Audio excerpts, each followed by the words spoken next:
नमस्कार मंडळी.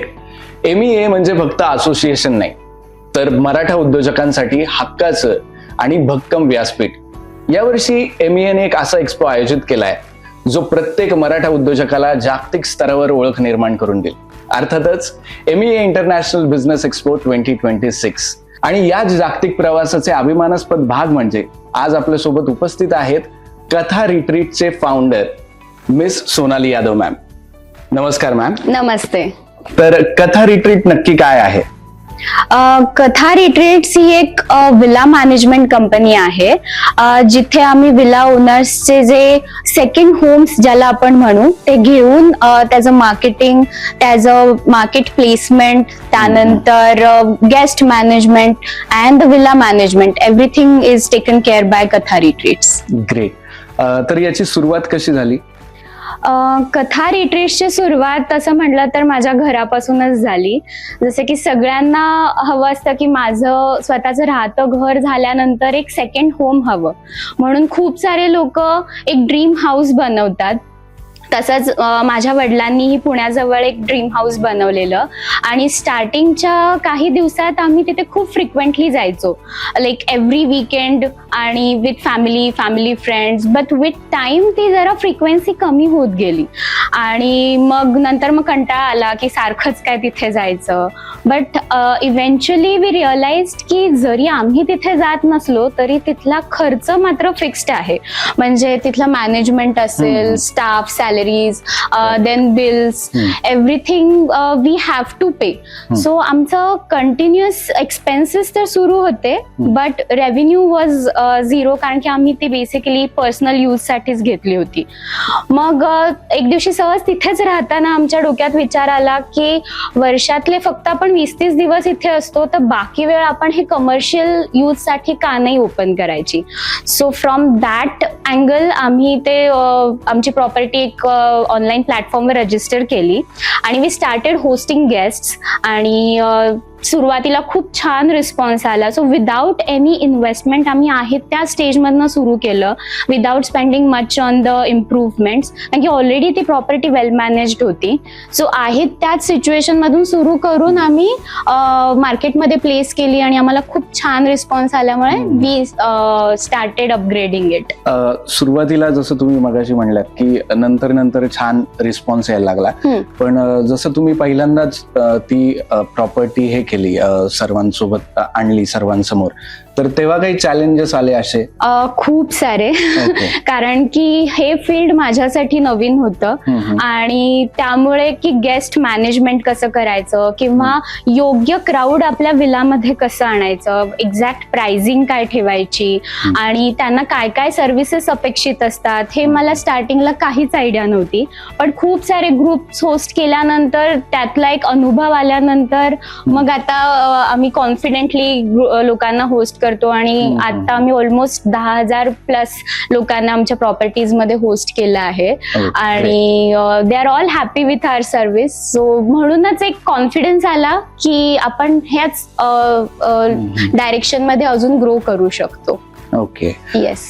तर तुमचं बॅकग्राऊंड हे बिझनेस फॅमिली बॅकग्राऊंड आहे, सो त्याचा फायदा तुम्हाला कसा झाला हा बिझनेस करताना? येस.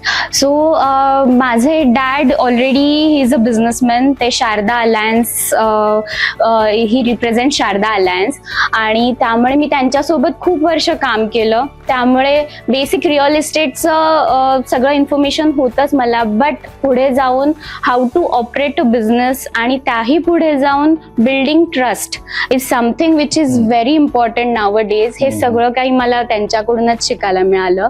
आणि plus my husband runs Freedo, so त्या टीम कडनं मला मार्केटिंग बद्दल खूप काही गोष्टी कळाल्या आणि सो ह्या सगळ्यांचा मला कथा रिट्रीट्स रन करायला खूप फायदा होतो. मार्केटिंग मध्ये तुम्ही अशा काय वेगळ्या स्ट्रॅटेजीज वापरल्या ज्याचा तुम्हाला फायदा झाला बिझनेस साठी? सो स्टार्टिंगला मार्केटिंग म्हणजे जे ऑलरेडी एक्झिस्टिंग प्लॅटफॉर्म्स आहेत, Airbnb, Booking.com, मेक माय ट्रिप, ते टिपिकल प्लॅटफॉर्म्सवर आम्ही रजिस्टर केलंच, पण आम्हाला लक्षात आलं की ह्या प्लॅटफॉर्म व्यतिरिक्त डायरेक्ट बुकिंग्स करणारे लोक खूप सारे आहेत. So we started learning Meta ads, की ज्याच्यामध्ये आम्हाला डायरेक्ट लीड्स जनरेशन आणि हे सगळं स्वतः इन हाऊस करता आलं. आणि ह्या व्यतिरिक्त आम्ही विला ओनर सोबत 1-to-1 कॉन्व्हर्सेशन मधून डिस्कवर करत होतो की तुमच्या प्रॉपर्टीमध्ये युनिक फीचर काय आहे. सो ते गोष्ट आम्ही पकडून विला प्लेस करत होतो, कारण की रिमोट कोणीतरी बसलेला माणूस जेव्हा तुमची प्रॉपर्टी बुक करतो तेव्हा ही वॉन्ट्स टू नो की तुमच्या प्रॉपर्टीत असं वेगळं काय आहे की मी एवढ्या लांबून ट्रॅव्हल करून तुमच्याकडे यावं. सो इवन इफ तो एक्सपिरियन्स जर तिथे नसेल तर आम्ही तो क्रिएट केला की काही विलाज खूप रिमोट प्लेसला आहेत, मग तिथे आम्हाला काय छान अनुभव लोकांना देता येते. It was all about drafting experiences, म्हणजे पेंटिंग वर्कशॉप असतील किंवा एखादं म्युझिकल शो असेल, तर ह्या सगळ्या इव्हेंट्स आम्ही तिथे ऑर्गनाईज केले आणि ते मार्केट केलं. Okay. Yes. So business USPs म्हणजे तुमच्या बिझनेसचे वैशिष्ट्य काय होते इतर बिझनेसेस पेक्षा? इतर बिझनेस पेक्षा मी तर म्हणेन विला ओनर्सना आम्ही पहिला हे कमिट केलं की तुम्ही एवढं छान ड्रीम हाऊस केलं आहे, so we don't want you to spend anything more. तुमचं आहे त्या प्रॉपर्टीतनं तुम्ही सुरू करा, आम्ही ते रन करू, आम्ही सगळं मार्केटिंग बघू, गेस्ट मॅनेजमेंट करू, आम्ही everything will be taken care by us, आणि once you start earning we will take our charges from it. म्हणजे आम्ही डे 1ला तुमच्याकडनं काहीच एक्सपेक्ट नाही करत, कारण की तुम्ही ऑलरेडी खूप सारे इमोशन्स आणि बाकी पैसे इन्व्हेस्ट केले आहेत. सो आम्ही तिथून ते पुढे घेऊन जातो, सो त्यांना स्वतः अर्न करायला ऑपॉर्च्युनिटी देतो आणि after that we start earning from that. So it's the basic thing. आणि बऱ्याच विला ओनर्सचे टाइम कन्स्ट्रेंट्स, एनर्जी कन्स्ट्रेंट्समुळे त्यांना स्वतःचा बंगलो मेंटेन नाही करतात. सो मी being from real estate background, माझी स्वतःची इन हाऊस टीम आहे की जिथे आम्ही विला मेंटेनन्सचे सुद्धा सर्व्हिस त्यांना ऑफर करतो. आणि बऱ्याचशा लोकांना ते जास्त पटतं, कारण की जरी आपली प्रॉपर्टी पुणे मुंबईच्या जवळ असेल तरी नॉट नेसेसरी की ते तिथेच राहतात, ते रिमोट कुठेतरी राहत असतात. मग अशा वेळी विला मेंटेन करायला आमची टीम तिथे अवेलेबल असते. Is something unique feature that we offer. तर MEA सोबत तुमचा किती वर्षापासूनचा संबंध आहे? MEA सोबत आम्ही खूप वर्षांपासून जोडलेलो आहोत. Since my dad and my brother is also in the same field. खूप वर्षांपासून मी त्यांचे इव्हेंट्स आणि एक्सपोज सगळे अटेंड करते. But this is the first time I will be participating in MEA expo. So खूप एक्साइटेड आहे यासाठी. तर तुम्ही पार्टिसिपेट करण्याचा निर्णय घेतलेला आहे. तर MEA बद्दलची एखादी इम्प्रेसिव्ह गोष्ट तुम्ही सांगू शकाल? MEA मध्ये इतक्या वर्षापासून मी सगळं अटेंड केल्यामुळे मला कळलंय की सेम कम्युनिटीतले एवढे सगळे बिझनेस ओनर्स एका प्लॅटफॉर्म मध्ये येऊन त्यांचा एक्सपिरियन्स शेअर करतात आणि they are very open minded. तुम्हाला कधी काहीही गरज लागली तर they are ready to guide you, support you, की बाबा हे असं नको करू, ह्या डायरेक्शनने कर. आणि त्यांचे स्वतःचे सुद्धा बिझनेस असून ते एक डेडिकेटेड टाइम ह्या कम्युनिटीला देतात. हे खूपच कौतुकास्पद आहे. आणि त्यासाठी मी स्वतः यावेळी, सिन्स कथा इज व्हेरी न्यू, सो मी हा प्लॅटफॉर्म चूज केला की मी मला रिप्रेझेंट करायला why not start with MEA. म्हणून ह्या एक्सपो मध्ये मी पार्टिसिपेट करायचं ठरवलं. तर वुमन एंटरप्रेन्योर म्हणून तुम्ही आता स्वतःची ओळख निर्माण करताय. तर इतर ज्या काही स्त्रिया आहेत ज्या या क्षेत्रात येऊ पाहतायत, म्हणजे बिझनेसमध्ये येऊ पाहताय, तर त्यांना काय तुम्ही एखादा सल्ला द्याल? सल्ला हाच देईन की स्वतःला कमी लेखू नका. जेव्हा कधी ऑपॉर्च्युनिटी मिळते just jump into it.